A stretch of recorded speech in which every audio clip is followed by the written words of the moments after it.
வணக்கம் நண்பர்களே. பயணம் அப்படின்றது ஒரு நீண்ட தூரத்துக்கு போறதில்ல. என்ன பொறுத்தவரைக்கும் நம்ம ரசிக்காத, தேடாத, பார்க்காத நிறைய விஷயங்கள் நம்ம சுத்தியே இருக்குது. நம்ம சுத்தி உள்ள கிராமங்கள்லயே அந்த தேடலும் ரசனையும் இயற்கையும் இருக்குது. அதை நம்ம தேடி போகும்போது நம்ம அறியாம ஒரு பெரிய உற்சாகத்தையும் மிகப்பெரிய ஆச்சரியத்தையும் அந்த தேடல் கொடுக்கும் அப்படிங்கறதான்.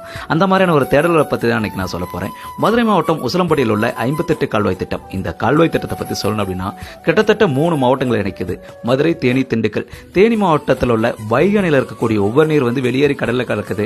அதை ஒரு பெரிய கால்வாய் வெட்டி கொண்டு போய் சேர்த்தோம் அப்படின்னா அங்க இருக்கக்கூடிய 53 கால்வாய்களுக்கு நிரப்பலாம். அதன் மூலமாக 1 லட்சம் விவசாயிகள் பயனடைவாங்க அப்படின்னு சொல்லிட்டு 1996ஆம் ஆண்டு ஆரம்பிக்கப்பட்ட இந்த திட்டம் 2018ஆம் ஆண்டு கிட்டத்தட்ட 22 வருடங்கள் கழிச்சு இந்த திட்டம் நிறைவேறி இருக்குது. இதன் மூலமாக அங்க இருக்கக்கூடிய 1 லட்சம் விவசாயிகளும் அங்க இருக்கக்கூடிய 53 கண்வாய்களுக்கு மூலமாக இந்த தண்ணீர் நிரப்பப்படுகிறது. கிட்டத்தட்ட இந்த மக்களுடைய நீண்ட நாள் கோரிக்கை ஒரு மிகப்பெரிய வரலாற்று சாதனை கூட சொல்லலாம். இதுல முக்கியமான விஷயம் என்ன அப்படின்னு பாத்தீங்க அப்படின்னா இதுல மொத்தம் 3 தொட்டி போல இருக்குது. அதுல ஒரு தொட்டி போலம்